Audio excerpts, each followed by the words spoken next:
കാസർകോട്ട് ഉറങ്ങിക്കിടക്കുകയായിരുന്ന 10 വയസ്സുകാരിയെ തട്ടിക്കൊണ്ടുപോയി സ്വർണ്ണാഭരണം കവർന്നു. പടന്നക്കാട് ഒഴിഞ്ഞവളപ്പിലാണ് സംഭവം. കുട്ടിയുടെ കാതിലുണ്ടായിരുന്ന കമ്മൽ കവർന്ന് വഴിയിൽ ഉപേക്ഷിക്കുകയായിരുന്നു. മലയാളം സംസാരിക്കുന്നയാളാണ് തട്ടിക്കൊണ്ടുപോയതെന്ന് കുട്ടി പറഞ്ഞതായി കുടുംബം അറിയിച്ചു. ഇന്ന് പുലർച്ചെ 2:30 മണിയോടെ പടന്നക്കാട് ഒഴിഞ്ഞവളപ്പിലെ വീട്ടിൽ നിന്നും കുട്ടിയെ തട്ടിക്കൊണ്ടു പോകുകയായിരുന്നു. മുത്തച്ഛൻ പശുവിനെ കറക്കാൻ തൊഴുത്തിലേക്ക് പോയ സമയത്താണ് വീടിനുള്ളിലേക്ക് കയറി പ്രതി കുട്ടിയെ തട്ടിക്കൊണ്ടുപോയത്. കാതിലെ സ്വർണ്ണക്കമ്മൽ കവർന്നതിനു ശേഷം പെൺകുട്ടിയെ ഞാണിക്കടവ് വയൽ പ്രദേശത്ത് ഉപേക്ഷിക്കുകയായിരുന്നു. ഞാൻ 2 മണിക്ക് എണീച്ചിട്ടുണ്ടായിനി. കുളിപ്പിച്ച് കഴിഞ്ഞിട്ട് കറന്നു കഴിഞ്ഞിട്ട് ഞാൻ ഉള്ളിൽ കയറുമ്പോൾ കുഞ്ഞിനെ കാണുന്നില്ല. 3-3:30 ഉള്ളിൽ സംഭവം നടന്നു. പിന്നെ നിങ്ങൾ ഞാനെന്നിട്ട് പാലെടുത്തിട്ട് അതിൻ്റെ ഉള്ളിൽ ഇപ്പോൾ നമ്മൾക്ക് അപ്പുറം അടുക്കള വാല് തുറന്നിട്ടുണ്ട്, ഇത് അടച്ചിട്ടുണ്ട്, ഇത് പൂട്ടിയിട്ടൊന്നുമില്ല. അപ്പം ഞാൻ ചാരി വെച്ചതേ. മറ്റൊരു വീട്ടിലേക്ക് എത്തിച്ചേർന്ന പെൺകുട്ടി അവിടെ നിന്നും ഫോണിൽ തന്റെ അച്ഛനെ വിളിച്ചു.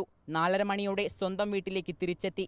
കുട്ടിയുടെ മുഖത്തും കഴുത്തിനും പരിക്കേറ്റിട്ടുണ്ടെന്നാണ് വിവരം. തട്ടിക്കൊണ്ടുപോയ ആൾ വായമൂടിയെന്നും മലയാളം സംസാരിക്കുന്ന ആളാണെന്നും കുട്ടി പറഞ്ഞതായി ബന്ധു പറയുന്നു. കുട്ടീനെ കൊണ്ടായത് ഇവിടെ കൊണ്ടുവരുന്ന സമയത്ത് കമ്മലെടുത്തിനി, വായ മൂടീനാ കുഞ്ഞ് പറഞ്ഞത്. ബാക്കിൽ കൈകട്ടി വായ മൂടി പിടിച്ചിനി. അങ്ങനെയാണ് കുഞ്ഞിടുന്നത്. അത് പേടിച്ചിട്ട് അങ്ങനെ അന്നേരം ഇങ്ങനെ എല്ലാവരും ചുറ്റും കൂടിയിട്ട് അങ്ങനെ കുഞ്ഞിനെ വർത്താനം പറയാൻ അങ്ങനെ വിട്ടിട്ട് അപ്പം തന്നെ എടുത്തു പോയി. തട്ടിക്കൊണ്ടുപോകാൻ വീടിന് മുൻവാതിലിലൂടെ എത്തിയ പ്രതി അടുക്കള വാതിലിലൂടെ കുട്ടിയെ തട്ടിക്കൊണ്ടുപോവുകയായിരുന്നു. സംഭവസ്ഥലത്ത് ഡോഗ് സ്ക്വാഡും ഫോറൻസിക് വിഭാഗവും പരിശോധന നടത്തി. ഹോസ്ദുർഗ് പോലീസ് അന്വേഷണം ആരംഭിച്ചിട്ടുണ്ട്. Reporter Arjun Hema, in reporter, Kasaragod.